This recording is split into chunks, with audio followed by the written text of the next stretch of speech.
The gleaming offices of Harrison and Maxwell Law stood 40 stories above Manhattan, where even the junior associates' offices were bigger than my apartment. But I wasn't in one of those offices.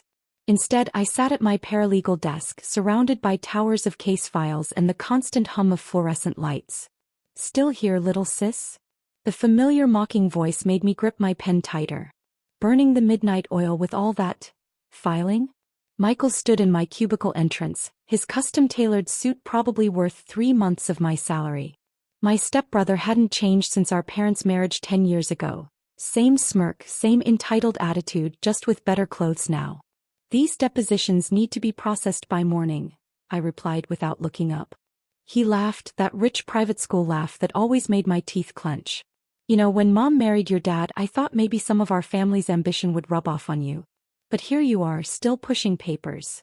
I continued highlighting key passages in the Jensen merger documents, keeping my face neutral.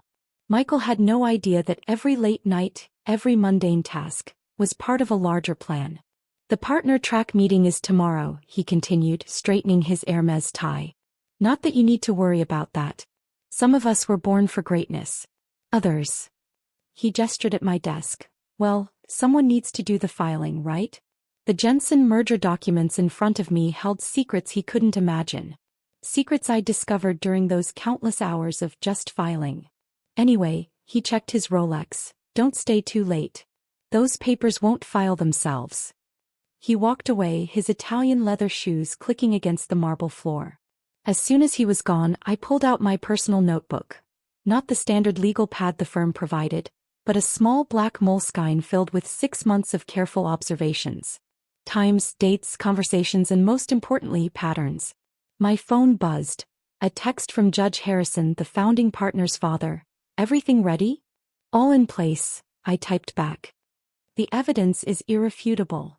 I'd met Judge Harrison 6 months ago during a charity gala I'd worked extra shifts to attend.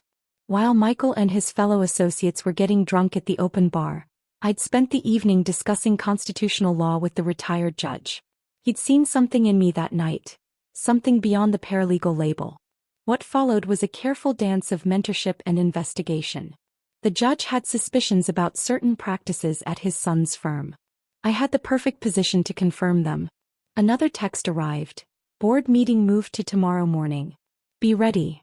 I looked at my reflection in the darkened window.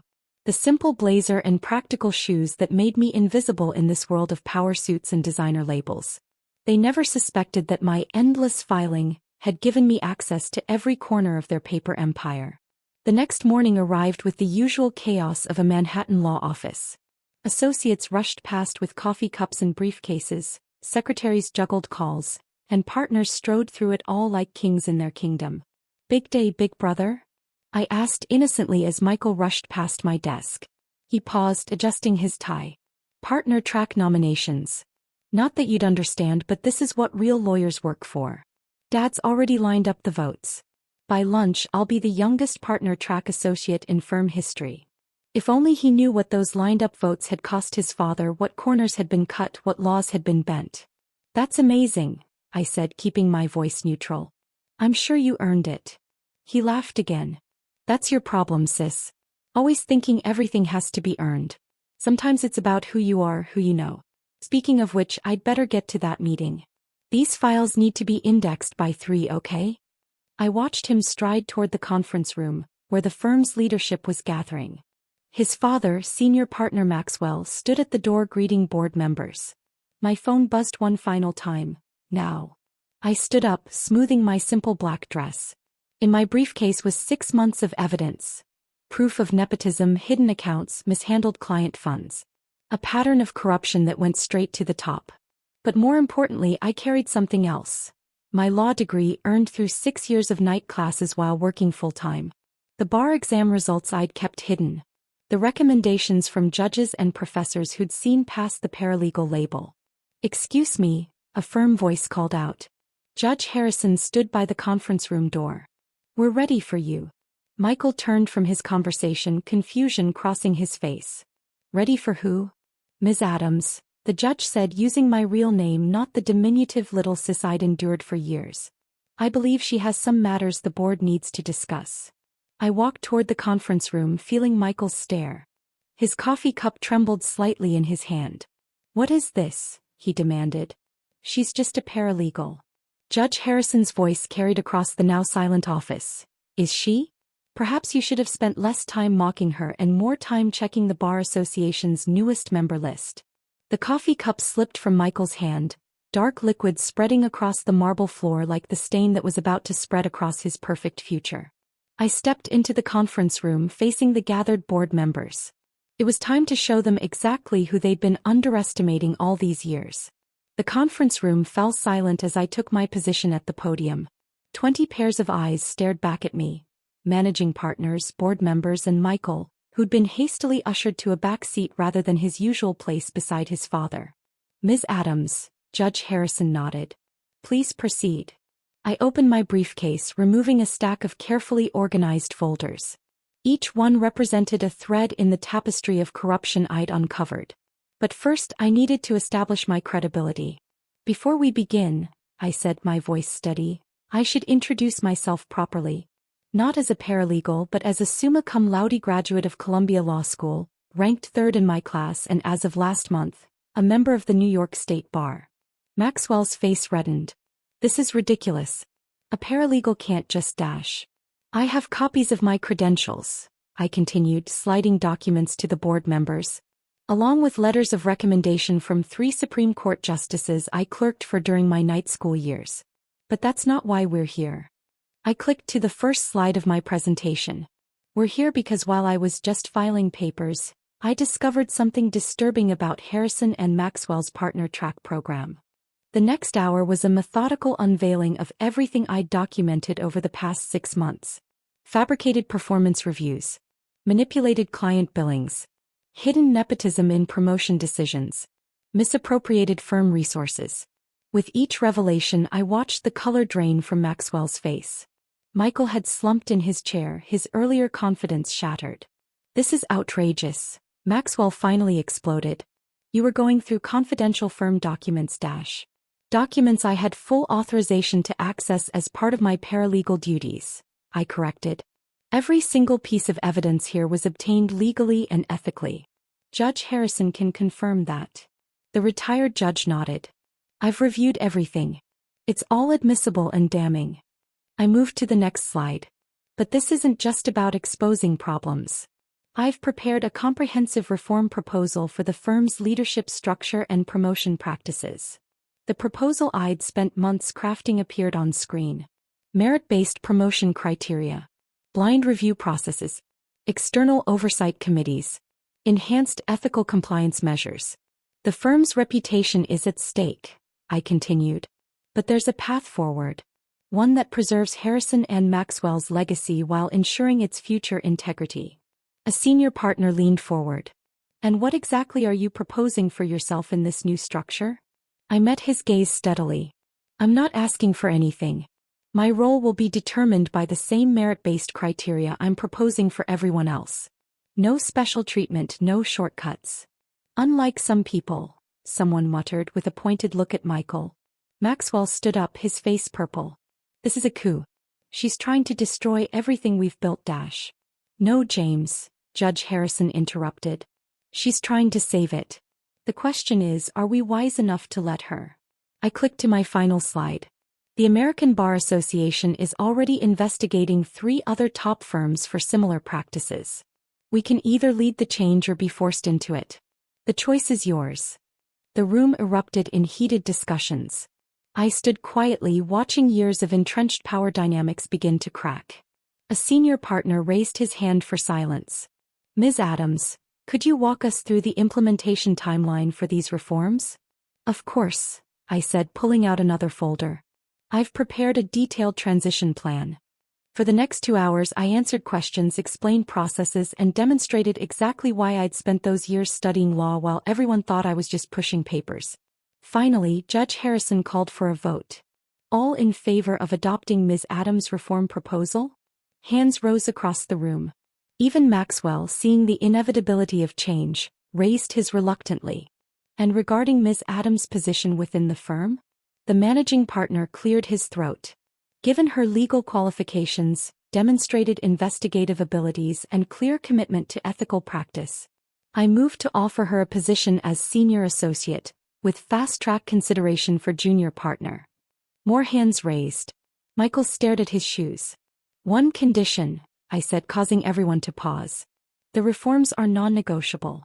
Any attempt to water them down or circumvent them, and every document I've shown you today goes to the Bar Association." Judge Harrison smiled. "I don't think that will be necessary. Will it, James?" Maxwell shook his head, defeated. As the meeting adjourned, partners approached to introduce themselves, no longer as a paralegal but as a colleague. Their earlier condescension had been replaced by careful respect. Michael tried to slip out, but I caught him at the door. "You were right about one thing," I said quietly.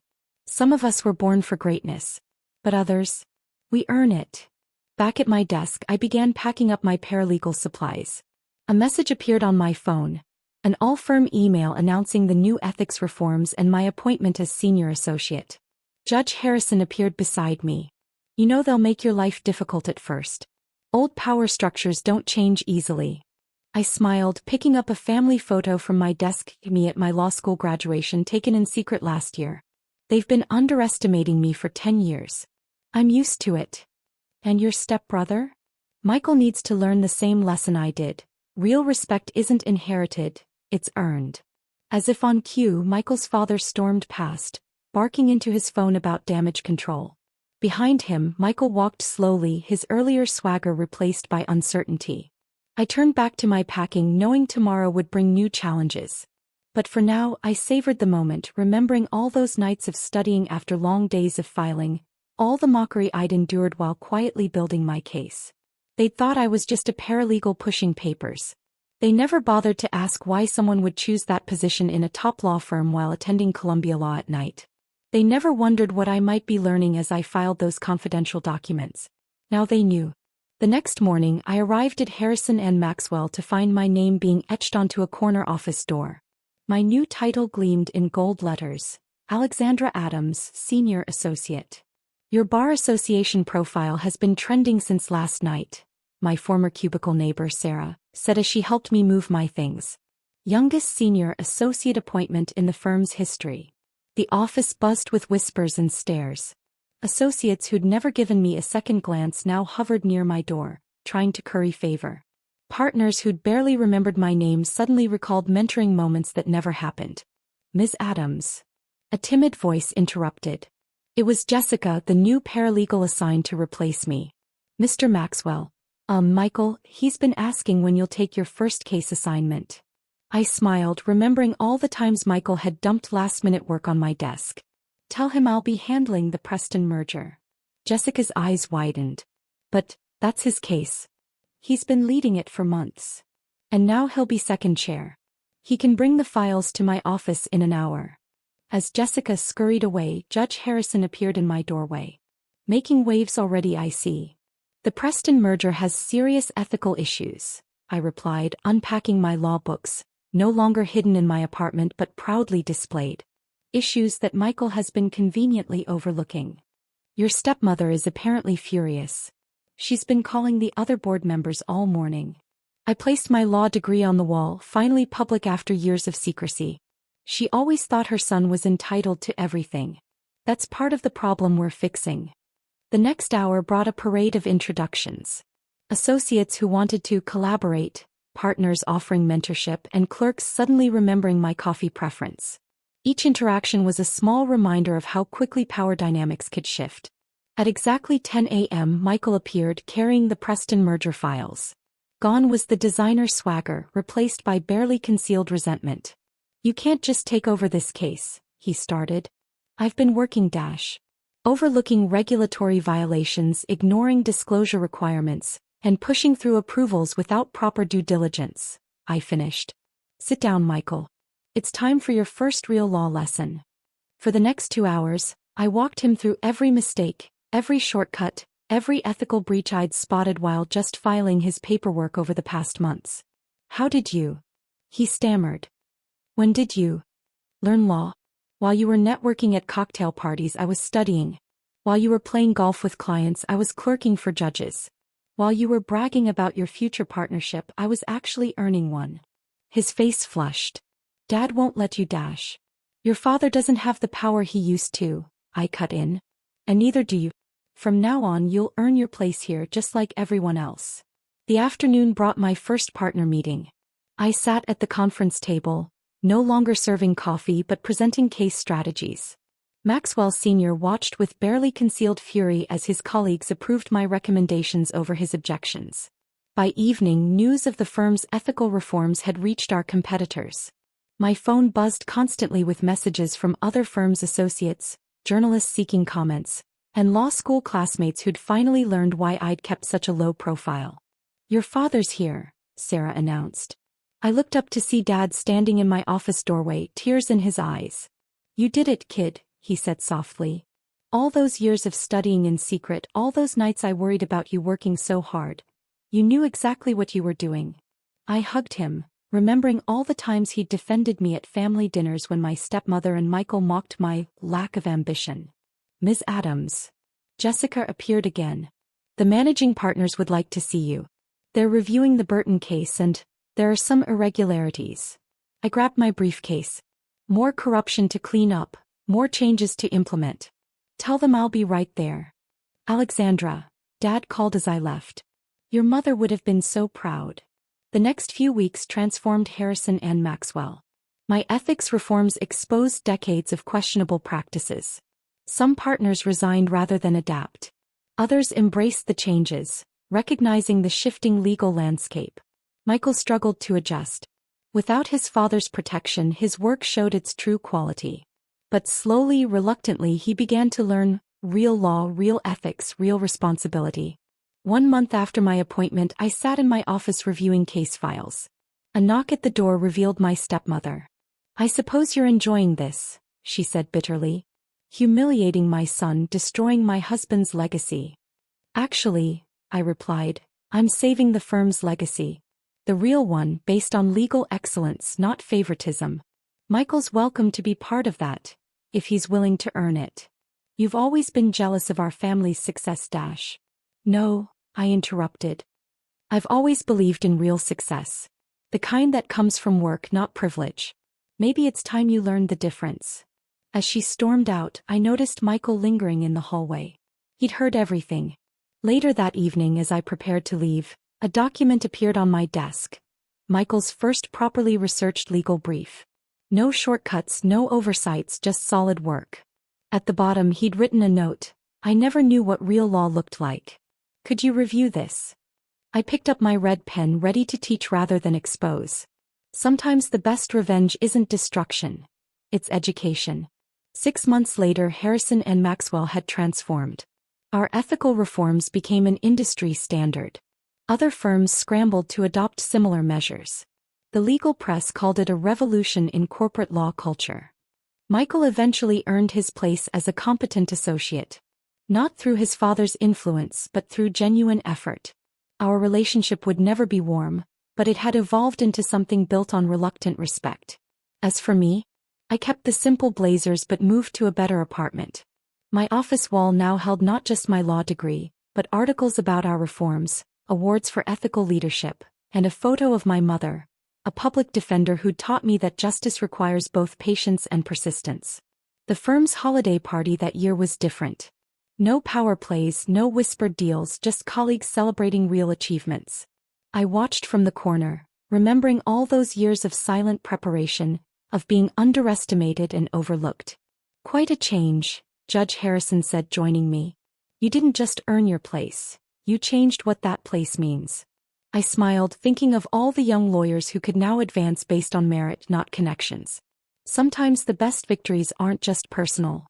As I looked around the room, at Michael actually doing his own research, at partners mentoring based on talent rather than privilege, at young associates knowing they had a fair chance, I realized that success wasn't just about proving them wrong. It was about making things right.